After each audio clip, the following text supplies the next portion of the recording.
Good morning, everybody. I hope you can hear me. And Craig, can you hear me? Yep, I can hear you loud and clear. Wonderful. So good morning, everybody, and welcome to this week's webinar. My name is Leeson Medhurst from Workplace Futures Group, and I'd like to welcome all of our guests again for our session this week.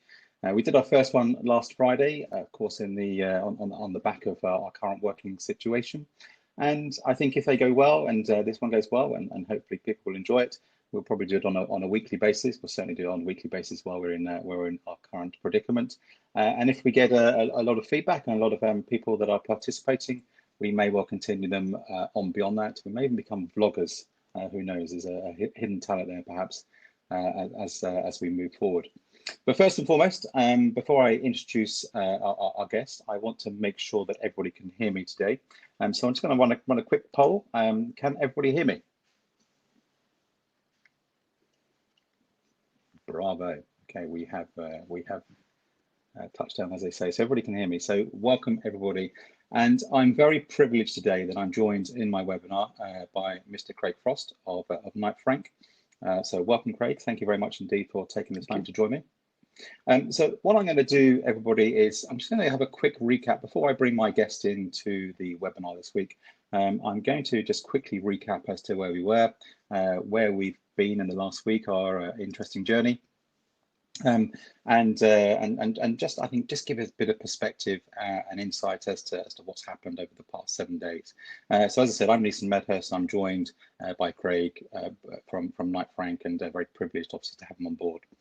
40-minute session again today. I would encourage obviously participation as much as we can, and for our guests that are now viewing or viewers, if you have any questions, please just ping them across as and when you feel that you want to ask a question. Chatham House rules apply, so please participate as much as you can. So last week, as you know, we in this lead introduction, we are more than aware of where we are on our current predicament day, our current situation. Perhaps some of them got fatigue. There is news. We are bombarded with information from any news channel available, be it TV, be it internet, the paper, whatever it is. We have a huge amount of information, and we are all now working from home. And as I talked about last week, really and truly, up until will be 2 weeks ago on Monday, when the government legislated that we must start to work from home if we can. There were many people that actually work from home fairly. So as we talked about, there were a number of stations where people couldn't actually work from home. We talked about the age demographic, that people were more favourable, people that were perhaps adopt or unable to work home, and the older generation perhaps less so. And I talked about the fact that perhaps we're not ready to have to be changed. Complexities also working from home. FOMO. Who here that's now in this morning is now starting to feel the walls are starting to close in us just that little bit. 1 week in officially will be, as I said, 2 weeks on Tuesday. I personally haven't left my house now since Sunday of the weekend. Yes, I've been out in the garden. Yes, I've been doing as much exercise as I possibly can, but I haven't left home now for coming up for a week. And that is in itself quite a difficult thing to do. And so actually getting that FOMO. And I speak about being virtual, so talking about virtual cap and what we could perhaps be more engaging with things. But a lot's happened in a week. Last Monday, of course, our dear Prime Minister legislated that we must work from home if we possibly can. Only in extreme cases we must leave, and we now must obviously do our shopping online as much as we can. I noticed that my local Sainsbury's are only letting, I think, 40 to 50 people in at any one time, which is a huge flex. And people are starting to struggle in terms of actually get around. And Craig, can you hear me?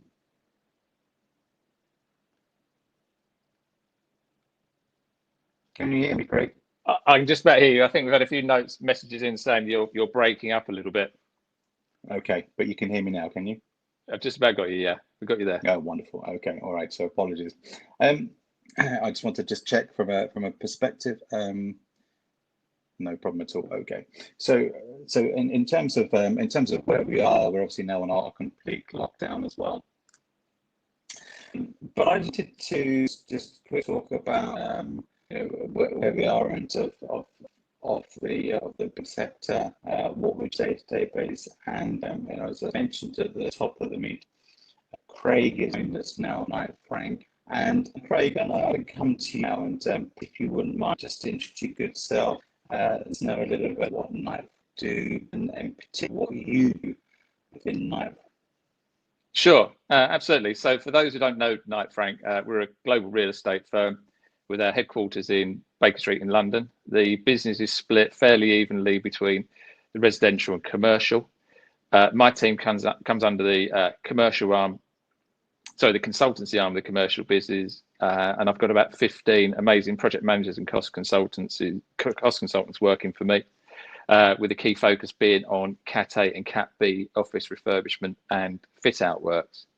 So I think that's a bit of a brief intro. I think though, just before we start, and I think you've probably covered everything so far in the introductions, but I think before we're moving on and focus on this webinar, which is of course important to help sort of learn what other people are doing and how other people are coping, from a business perspective, I'd just like to, if we can, spare a little thought and respect to all those suffering in any way, and those helping the NHS and the key workers. So whilst we're carrying on and just making sure that we're going to be making this thing work for us, and then we're ready to work when we get back, just say spare a little thought, and then probably enough of that. And do you want to carry on then? Let's carry on and move on. Perfect. Okay, wonderful. Thank you, Craig. I'm just going to run this poll again, and ask that if people can actually hear us. I'm just getting some messages coming in from colleagues to say can't. So, can you hear us? How can you hear? We seem to be getting we're saying no.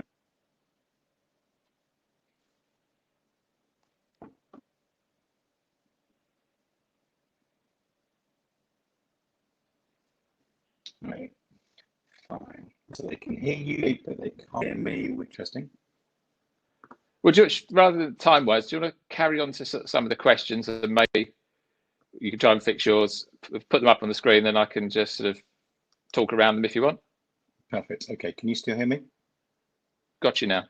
Okay, wonderful. Okay, all right. So thank you very much for that. I agree with you wholeheartedly. That much thanks for our colleague in NH, and it was great to see so many spots on the street. To applaud everybody. It's a clock, so it's absolutely fantastic. So I'm going to head straight on questions. And as you hear, Craig, with the announcement from the government Monday, how have Knight Frank dealt with and changed in the work dynamic? Brilliantly, if I'm honest with you. I think we, as with a lot of organisations, we're very lucky with our IT systems and our IT team that are sort of working behind the scenes, making things happen.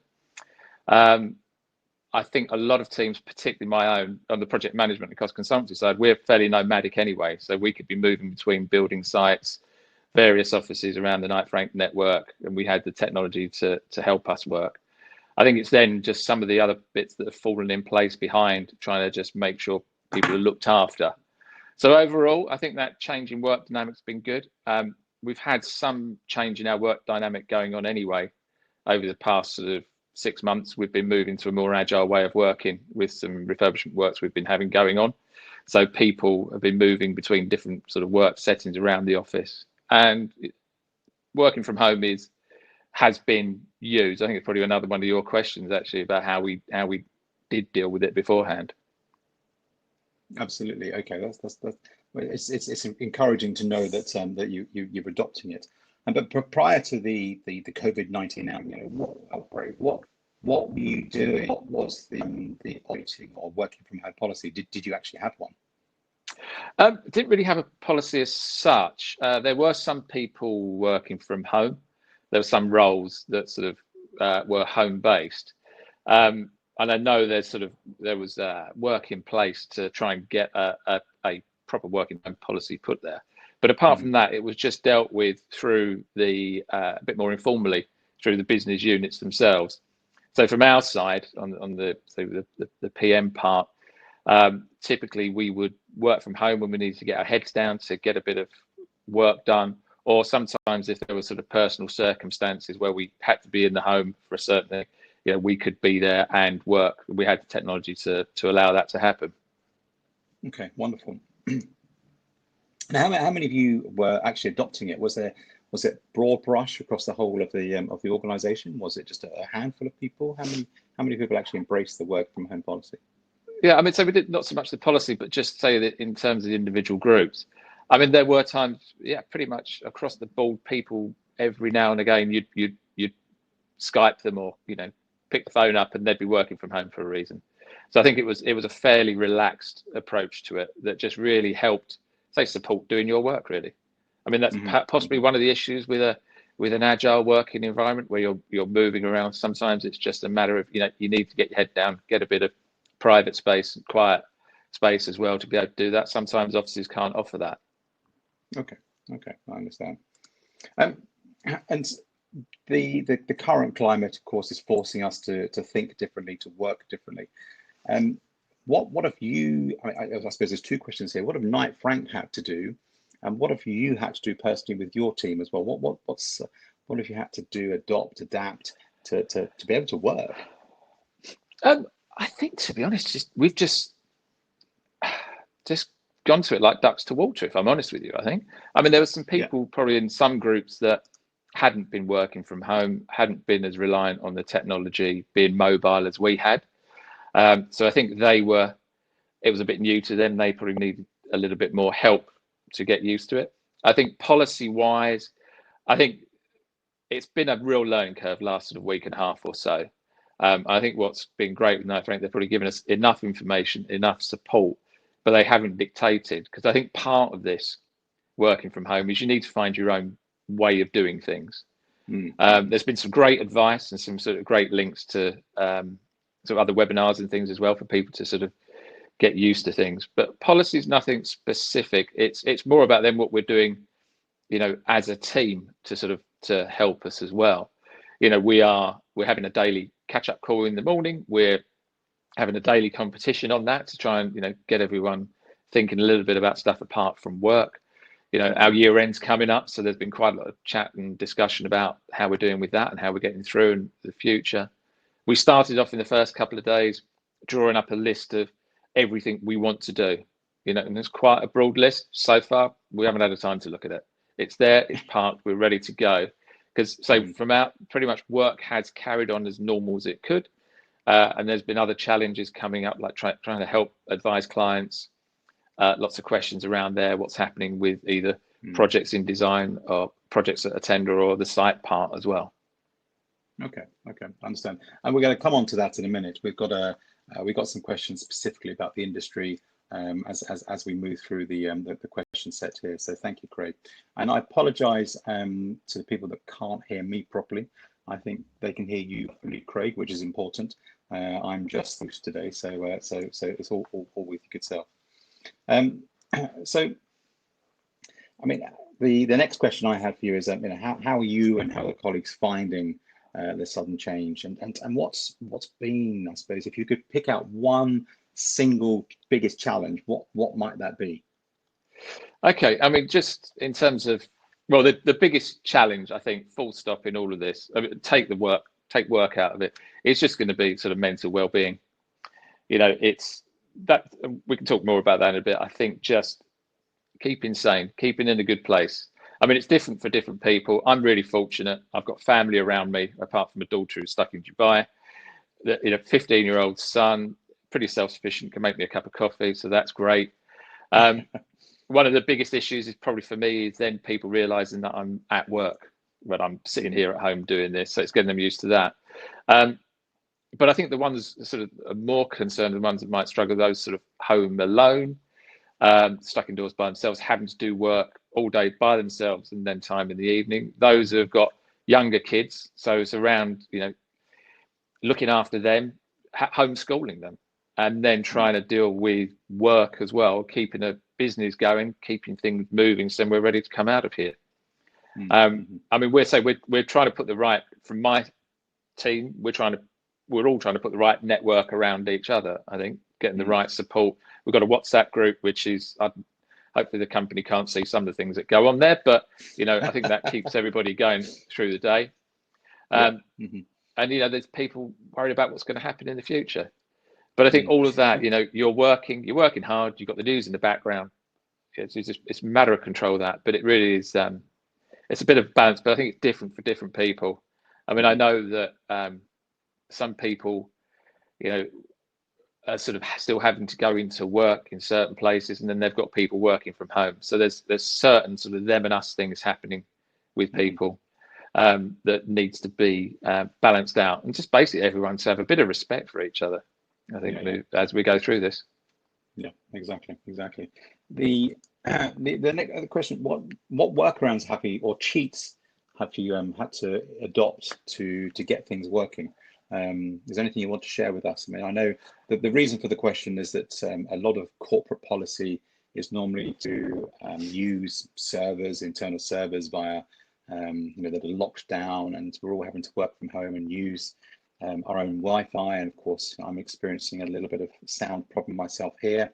We're just not ready for it. So what have you had to do? Is there anything that you've had to do that is a bit cheeky, shall we say? I don't know, cheeky. I mean, you're right with just things. I think everyone just needs to be nimble. I mean, we've used different, we've got Skype, which we've figured out is pretty good for 2 or 3 people. We've got Teams, which is pretty good, but you only see 4 people. We're starting to look at Zoom now and how we can get that on our laptops and make that work. Had an issue, we had a big pitch put in this week, and the PowerPoint, because we was running it through the server, was just kept crashing all the time. So they've used the cheat that I've used for a while, which is sticking it on the C drive, which is against company policy, because then you've only got it in one place. But you need the speed of the processing, and you're not going to get that. But then other things through work as well. Instead of, there's bits like we've got on one site, one of the ones up in our Yorkshire office, where they've come to the end of a defects liability period, and where they can't inspect, but they also need to make sure the contractors are kept going as well. They've decided that retention is going to get halved with an agreement to remedy anything. So there's a bit of money being released to the contractor to help them going, still holding a little bit. Other cheats, I mean, it's an ever-changing environment that we're in, but there's a lot of thought leadership coming out from the law firms. So we're sort of collating that, looking at that, reading it, creating our own little notes from that. So that's, I suppose, cheating. And so I think it's just keeping going. We've got some inspections that are having to be done from our building surveyors over in Ireland, which are basically done by video, and it's going to get to a point where they can see it, everyone's content enough, and then they'll have to go back later on and do it. Okay, which is quite interesting. So that habits that perhaps could be brought in that could stay as part of the future, perhaps. Definitely, yeah, definitely some. I mean, yeah, you cannot replace a surveyor or a contract administrator going around to a site looking, or a QS formally sort of checking and measuring, but needs must at this moment. Okay. And so the next question I have for you, Craig, is have we experienced any alienation, separation from your colleagues? Any trust issues that perhaps may be evident as well, and not wishing to point any finger necessarily? And I know we've already you started to touch on this already, but what sort of strategies have you started to adopt and employ to make sure we keep engaged? Not everyone's going to be able to work from home and keep the discipline of being able to. And I think we've just got to respect and understand that this is not a choice that's been made by people. It's what's been landed on them. So I think we've just got to work with people. It will potentially show up people who can't do that or are shying away, but we just need to help them along their way, really. Alienation and separation, I think it's just, we're at the end of a video screen. I'm getting a little bit tired of video screen stuff in a way. Sorry, but it's what we're doing all the time for every meeting. It's on the news in every way. I suppose we're getting more and more used to it. It's still a bit alien. Can't beat the sort of face to face, but it's better. I'd much rather be on a video call than on a voice call. We've had a few this week where it's been purely voice only, and it's difficult. There is that sort of level of distraction that you're going to have if you know somebody's watching you and watching where your eyes and head and stuff are going. You're going to be a little bit more focused on that. But yeah, I think, and then trying to retain engagement, I think that's just part of what we've got to do as sort of managers, really. You know, it's keeping the engagement to do the work, and then it's keeping the engagement to keep them sane. Yeah, exactly. I agree. The thing that I'm finding most difficult is the separation from when you finish work, and then you normally have a journey going home. You have a bit of downtime, but of course, the moment you close your laptop, you turn your computer off, you leave your study, whatever it is, you're at home. There's no separation, and there's a huge cloudy space that's developing now, where we're at work and we're at home, and it's all one thing now. And there's a separation issue, I think, that's starting to develop as a result of this. I think you're definitely right. I mean, there has to be a switch off. They really have, you know, 5:30 or whatever, last message of the day, switch the stuff off.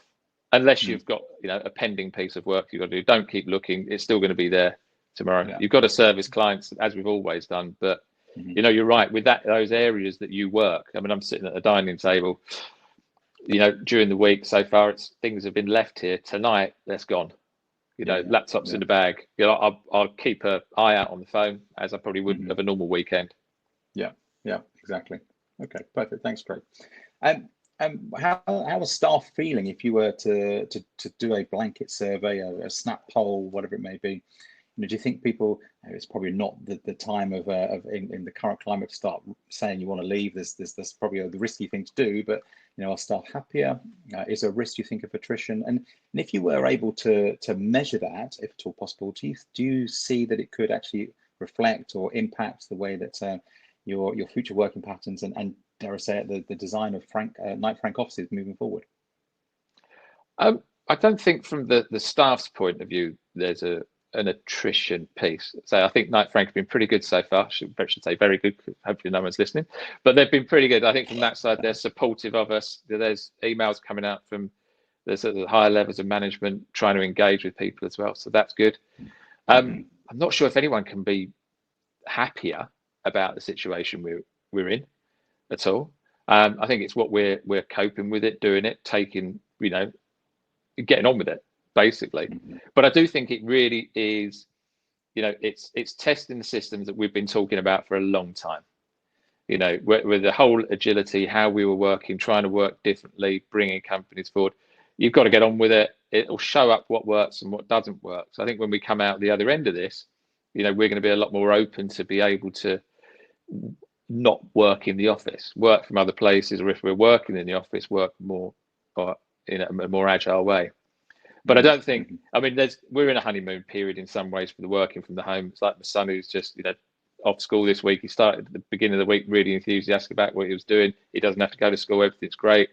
Now the homework's setting in. Now he's got to send these bits of, you know, doing all these bits of work he's got to do. He's getting me moaning him if he's not up at 9 o'clock in the morning getting on. He has to keep going till 3:15. Sound terrible, don't I? But it's just trying to, you know, you've still got to you've got to carry on. You can't just go and sit and watch Netflix. Yeah, exactly. There's your paid driver is what you are. Yeah. Okay.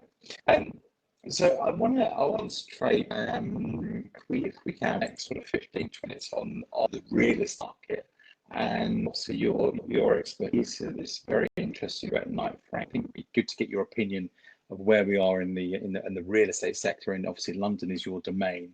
How do you think the real estate market will react to this COVID-19 pandemic? Everything will carry on. I think the difficulty is then what's the landscape going to look like when we come out of it? You know, there's, whether it's sort of consultancy firms, contractors, subcontractors, suppliers, they're all going to be hit in completely different ways. Sadly, I think, you know, however much support's going to come, there's going to be companies that are going to go down. Some of the bigger companies are probably get bigger. You know, we've had projects. We had a project where a client pulled out doing a deal just because of the uncertainty. We've had a few others that are going to pause. They will carry on, but it's got to carry on. this should, looking at sort of the rest of the world, other places, that they are going back. We had some data in from some of our Asia Pac offices where, they are sort of reopening. They're having to have a lot more measures in place for how they're working. They're having to change the way they're dealing with, air conditioning systems, even down to smaller things like pass cards when they go into buildings, change those, so then you don't have to physically press it on top of the card reader. You can hold it a little bit further away. Leases are still coming to an end. People are still going to be moving. People are still going to be growing, shrinking, doing else. The real estate market will carry on, but I think we've just got to make sure that as many people come out of this as possible on the work front as well. Because again, there's, government-wise, thankfully they sorted out the self-employment part yesterday, but there's a lot of money they're committing to. So we've just got to make sure that everything carries on, so then we can support that. Yeah, exactly. You're right. I mean, there's a lot of money that's being invested back into infrastructure, into the economy, and there will be work at the end of this. We've just got to get through the next, whatever the foreseeable future is. Yeah, I mean, it's that being financially stable, being able to get back into business. Okay. And the interesting thing, I noticed that we're all working from home. We're doing our very best to stay connected.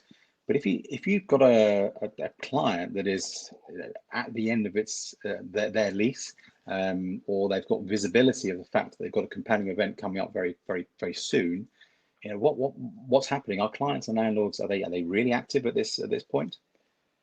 I still think we're in a difficult stage at the moment, really. I mean, from the landlord side, they've got a hell of a lot on their plate at the moment. They're having to deal with, are they leaving their building open, closing their building? What's happening with the rents, with the rates, what the investors want? So they're busy. As I said, leases are coming to an end. From our side of things, I think we're in a good position to be able to help people with sort of stay-go reviews. How much space do they need in their building? What are the options around that? Design can carry on, tender can carry on. Contractors are going to want to fill up their order books. Construction, though, I wouldn't be suggesting to any client to sort of press the button on a piece of new construction work at the moment. We'll come on to it in a minute about sort of building sites, but this thing needs to pass to a point to be able to then start cleanly on a site.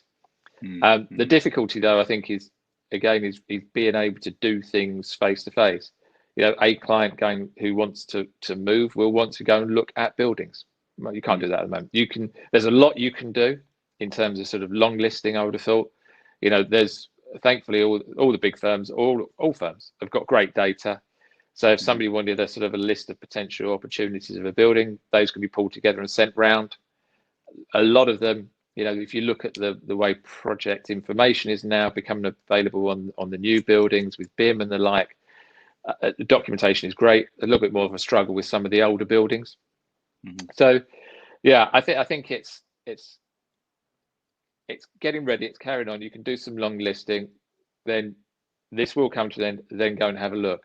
But it's the same from a design point of view as well.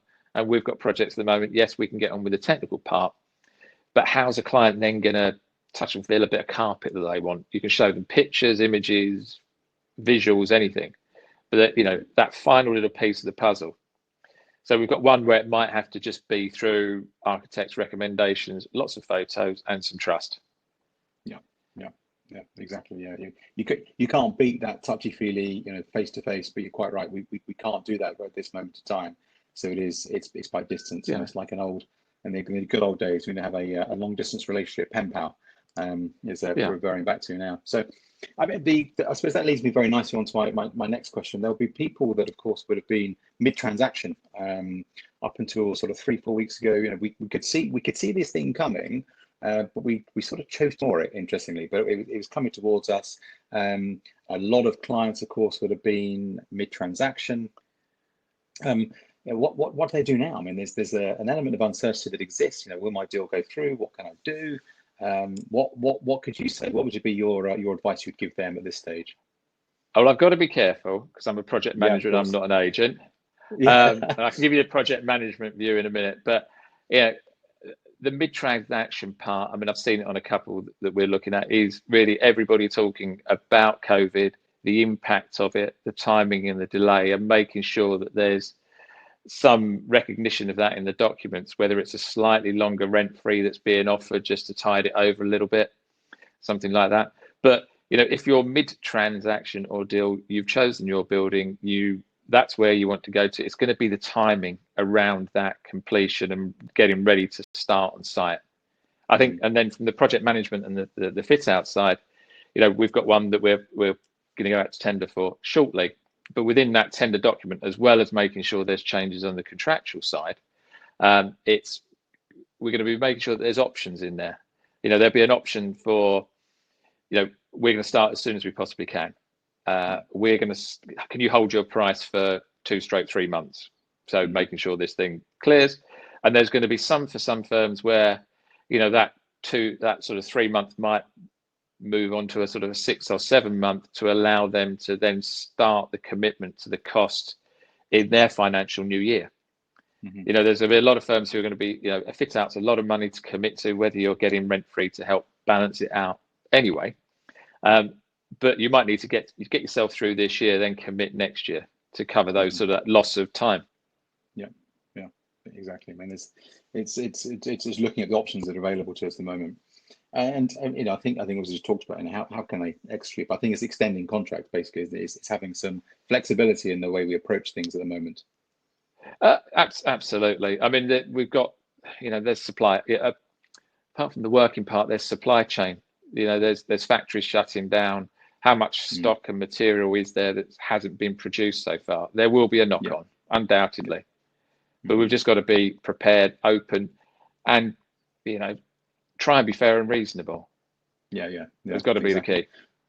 Yeah, and I think that was my next question actually. You're with the supply chains, of course, are locked down. Nothing can really come across borders at the moment. We in the UK are still quite flexible. I mean, I look out my window. There still seems to be an awful lot of people that are going to work. There's a lot of traffic still on the roads. But there's this construction and fit out firms are going to struggle. I think that's the reality at the moment. Definitely. And it really is that it's going to be that knock on. Yeah. But it's hopefully, I'm really fingers crossed. Hopefully, people can sort of weather that storm and carry on. We've got to carry on. Absolutely. Now, Craig, I'm going to ask you, this is a personal view, of course. I'm going to throw in quite a contentious question, so forgive me. This week, there's been a lot of chat about shut sites. And there's even a hashtag that has gone viral over the last couple of days about shutting the sites. The problem that we have, of course, is that government at the moment haven't mandated that construction companies close sites. And as we talked about, there are penalties in play. It's not uncommon for, of course, the environment in which we work. LADs, if we're late, we are subjected to all sorts of penalties. What's your personal view on this? I mean, I think you're absolutely right with what you were saying, that the different sides of it. It's like I've used the phrase like the gunfight, the OK Corral. It's who's going to draw first.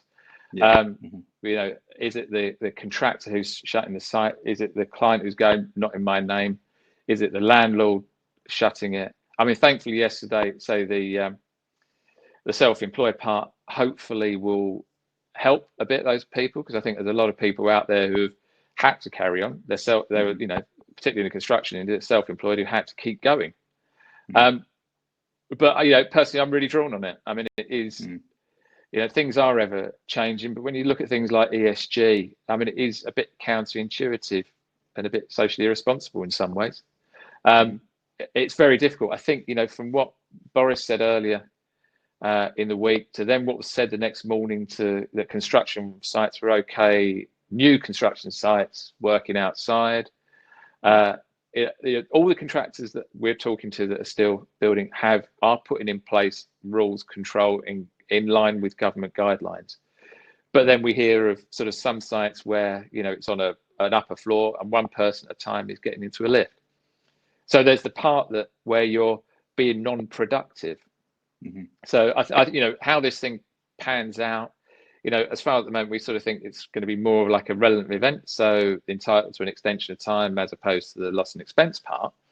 But I mean, that's debatable. I'm not a lawyer, obviously. But again, if you're looking at a program of construction work and there's supposed to be 50 people on site at a time to maintain that program, and then you've got a handful of people who are not being productive because of getting in and out of site, they're not then running to that program. So that program is going into lag. How's it going to be viewed on the extension of time? Are you going to get all this time back? If you've had 2 weeks of being non-productive that you're in charge of, how do we judge that on an EOT?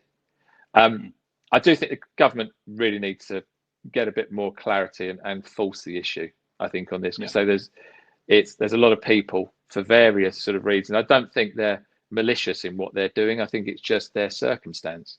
But we've got to get people off the street. We've got to get people off these crowded tube trains. Let those sort of key workers get there. They're going to be subjected to enough of it, in their work. They don't need that on the way to and from work as well.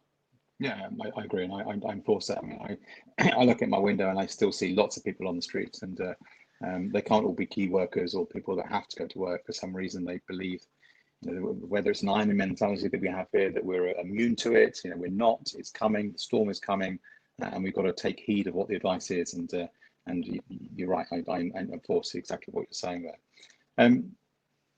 And I suppose the coming towards the end of our question set here is what's happened over the past 2 weeks in particular, but for the last month. Do you see what's happened over that period? Is it going to change the way we operate within the real estate sector? And if it does, do you see them being long term, or do you think we'll go back to where we were in the pre-COVID-19?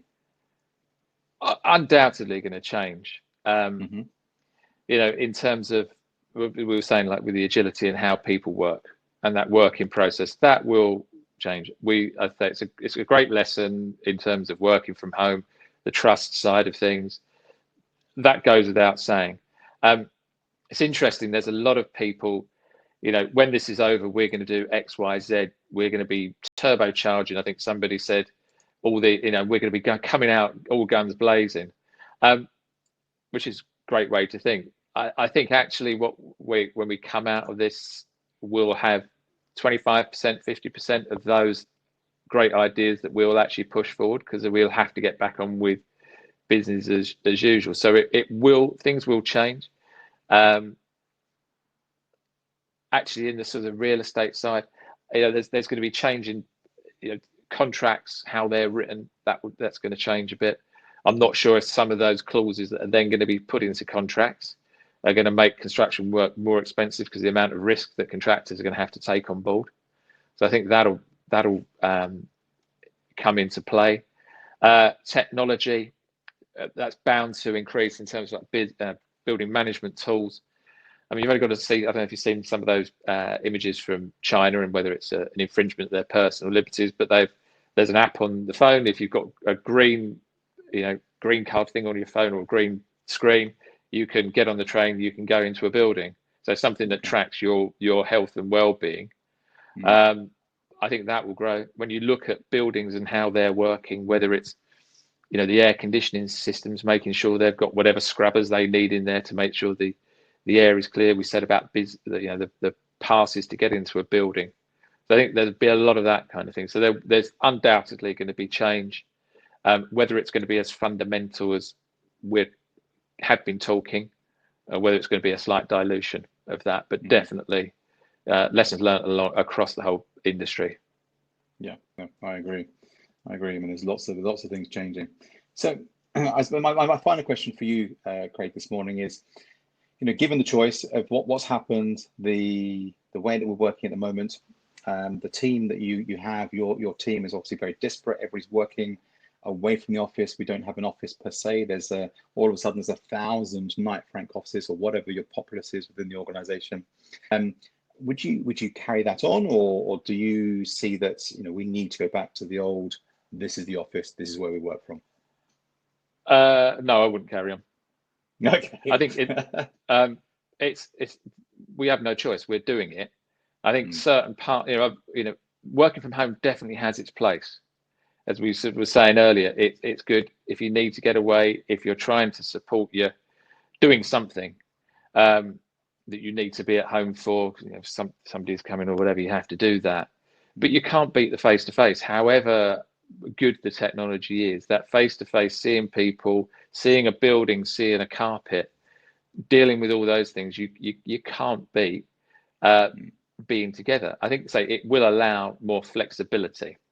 And I think after however many weeks we're going to be off, whether it's 8, 12, I think trust issues will be resolved within that time. It will flush out anything like that, and from managers within organisations will resolve it. So we're satisfied with how things are working for everybody. Yeah, I agree. I think you're right. I mean, whatever the length of time is that we are finding ourselves now away from the office, you're quite right. I mean, trust will resolve itself. We will embrace, I think, going back to work. We'll need that separation at some point between leaving home and going back to a place of work. So the office, in my view, it will never die. We want a place that we can go and work at, be part of. Why is the church? And I've said it many times. Why does the church still exist? Because it's an escape. It's a place where people can go, collaborate, worship, of course. And our offices are like tribes places, and they're very tribal. So our warriors will go back to them. So so it's an interesting. So I mean, in terms of there's a couple of questions that come in here actually, Craig, which I'll take now. And you may well have touched on this. I think you did at the first part of the question set. The culture that exists within Knight Frank. How does that? What culture exists, and how does that embrace and enforce working from home and the trust around that as well? They're an interesting bunch, Knight Frank. For a large firm, it's quite personal, and I think I found that since the first day we moved into Baker Street. I'd only been with the firm a year, and we were all in separate little buildings. No one ever saw anybody. We went to Baker Street. I walked down the corridor. Alistair Elliott walked past me, who's the chief, and he said, "Hi Craig, how's it going?" I thought, how the hell do you know my name? It is very much everybody knows everybody. Okay. Pretty much. I think if you join in, it takes a while to get to know everybody, but I think because it's a partnership, people tend to take a bit more interest personally in you. I'm sure others are amazing as well, don't get me wrong, but it's only from what I see. So I think from that, there's things are dealt with a bit more on a personal level. Which has been seen in some of the ways, some of the communications and everything else been going around, and then particularly on the team level. I mean, so with my guys, I've been with a third of them for about 12 years. The other third have got to be more than 5 years, and then we've got sort of other people who haven't been with so long. But it's a I think, could be blind to it maybe, but it's a pretty happy bunch. We're interested in what's happening. We care about each other. So it sounds quite emotional, but it's good. I mean, we're looking out, and there's a good look out. There's been a couple of instances I've seen this week where, a couple of team have been a little bit quiet or haven't been as involved, and I've seen emails and stuff going around with people asking if they're okay, or a bit of Mickey taking on the WhatsApp group just to make sure people are engaged. So that whole engagement. I mean, anything out of this, the whole well-being agenda should get a bit of a turbocharge forward. Yeah. That should definitely help. But I do think we've just really got to keep an eye on that mental well-being thing. I think we're week and a half, 2 weeks in, honeymoon period. When the slug gets us at week 4 or 5 or whatever it is, that's when we've just got to really keep an eye out and then really make sure that the systems are in place and working. Yeah, I agree. Great. Thank you very much indeed. I think I've got some key takeaways from that, and what I'm hearing is you're quite right. Trust itself will sort itself out in time, because we're having to work in a disparate way, in a remote way. So our colleagues, our managers will flesh that out and thrash it out in time. We need to have the flexibility in terms of the way that we're working, in terms of the way they're doing deals at the moment. There's got to be compromises from all sides, and I think the other thing I'm hearing is we need to do the right thing. So whatever walk of life, whatever walk of life we're in, whichever sector we're in, we're having very much to do the right thing. So Craig, I thank you very much indeed for your time. As we promised, we've kept it to 45 minutes. If you project management skills. Yeah, and thank you, sir, for joining me. You are very kind. If there are any other questions, we're going to end the webinar now. but if there are any other questions that people have, then please do send them in. A little top tip, which I'll leave you with this week. If you do have Sky Sports, of course, there is no sport on TV at the moment. You can pause your subscription, and you get that obviously money taken off your monthly bill, and then it picks up again when sports do continue. If anybody has not seen the link, or if they want the link as to how to do this, you can do it online. Let me know, and we can send out to you. There you go, a little bit of a free tip for you. Okay, so join us next week, and we'll be back, and we'll have another guest with us that we're to be talking about. That'll be announced early part of next week. But thank you very much indeed for joining us, everybody. Again, Craig, thank you for your time, and we will see you all very soon. Thank you very much, and goodbye. Thanks a lot. Great, thank you.